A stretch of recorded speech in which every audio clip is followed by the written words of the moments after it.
Hi అండి. Welcome to our channel. ఈరోజు మన ఛానల్‌లో సింపుల్‌గా అండ్ టేస్టీగా ఒక కప్పు అటుకులతోటి నోట్లో వెన్నలా కరిగిపోయే ఈ స్వీట్ రెసిపీ 15 నిమిషాలు ఇలా చేయండి. టేస్ట్ అనేది సూపర్‌గా ఉంటుంది. వీడియోకి వెళ్ళే ముందు మన ఛానల్‌ని లైక్ చేయండి, షేర్ చేయండి, సబ్స్క్రైబ్ చేయండి. Please support me friends. ఇప్పుడు ఒక మిక్సీ జార్ తీసుకొని అందులోకి ఒక కప్పు వరకు అటుకులు వేసుకోవాలి. అటుకులు అనేవి దొడ్డువైనా పర్వాలేదు, పల్చటి అయినా పర్వాలేదండి. మూత పెట్టి మెత్తగా గ్రైండ్ చేసుకొని ఈ పొడిని ఒక బౌల్‌లో వేసుకొని పక్కన పెట్టుకోవాలి. ఇప్పుడు ఒక మిక్సింగ్ బౌల్ తీసుకొని అందులోకి ఏ కప్పుతో అయితే మనం అటుకులు తీసుకున్నామో అదే కప్పుతోటి 3 కప్పుల వరకు కొబ్బరి పాలు తీసుకోవాలి. కొబ్బరికాయను పగలగొట్టి వెనకాల ఉండే బ్రౌన్ పట్టని తీసేసి ఇలా కొబ్బరి పాలు అనేది తీసుకోవాలి. ఇప్పుడు ఇందులోకి మనం ముందుగా మిక్సీ పట్టుకున్న అటుకుల పొడి అంతా వేసుకొని ఎక్కడ ఉండలు లేకుండా బాగా కలుపుకోవాలి.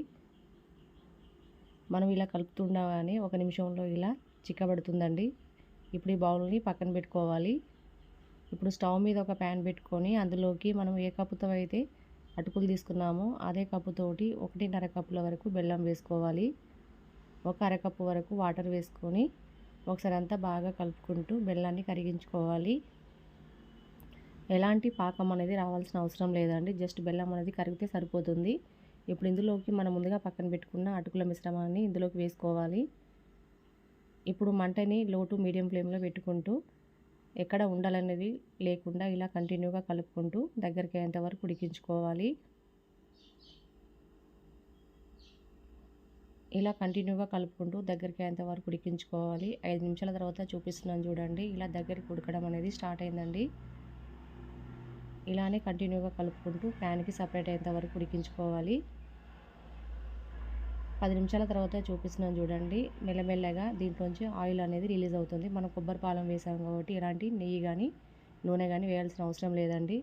ఇలా దగ్గరికి ఉడికి ప్యాన్కి సపరేట్ అయ్యేంత వరకు ఇలా ఉడికించుకోవాలి. కొంచెం మిశ్రమాన్ని తీసి చూసారంటే చేతికి అంటుకోకుండా రౌండ్ బాల్ లాగా రావాలి. అప్పుడే స్వీట్ అనేది రెడీ అయినట్టు. ఇప్పుడు స్టవ్ ఆఫ్ చేసుకొని ఈ స్వీట్ని ఒక బౌల్లో కానీ ఏదన్నా కేక్ ట్రేలో కానీ వేసుకోవాలి. ఇప్పుడు ఇలా గరిటెతోటి ఈవెన్గా బాగా స్ప్రెడ్ చేసుకోవాలి.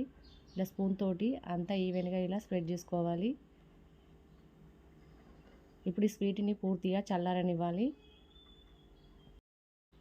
పూర్తిగా చల్లారాక చూపిస్తున్నాను చూడండి. చేతికి అంటుకోకుండా స్వీట్ అనేది రెడీ అయిందండి. ఇప్పుడు ఈ స్వీట్ని వేరొక ప్లేట్లోకి డిమోల్ చేసుకోవాలి. పైనుంచి కాస్త ఇలా ట్యాప్ చేశారంటే స్వీట్ అనేది ఈజీగా డిమోల్ అవుతుంది. ఇప్పుడు ఒక నైఫ్ తీసుకొని మనకు నచ్చిన సైజుల్లో కేక్ పీసెస్ లాగా కానీ లేదా బర్ఫీలాగా కానీ కట్ చేసుకోవచ్చండి. ఇలా మొత్తం అంతా పీసెస్ లాగా కట్ చేసుకొని ఒక ప్లేట్లో పెట్టుకున్నారంటే మన స్వీట్ రెసిపీ అనేది రెడీ అండి. 1 కప్పు అటుకులు, 3 కప్పుల కొబ్బరి పాలతోటి ఈ స్వీట్ అనేది ఇన్స్టెంట్గా అప్పటికప్పుడు మనం ఇలా రెడీ చేసుకోవచ్చు అండి. టేస్ట్ కూడా సూపర్గా ఉంటుంది. పిల్లలు కూడా చాలా ఇష్టంగా తింటారు. మన ఇంట్లో ఎప్పుడైనా పచ్చి కొబ్బరి ఎక్కువగా మిగిలిపోయినప్పుడు ఇలా స్వీట్ అనేది 15 నిమిషాలు ఇలా రెడీ చేసుకోవచ్చు. ఈ సింపుల్ అండ్ టేస్టీ అయిన స్వీట్ రెసిపీ మీకు నచ్చినట్లయితే లైక్ చేయండి, షేర్ చేయండి, సబ్స్క్రైబ్ చేయండి. Please support me friends. Thanks for watching.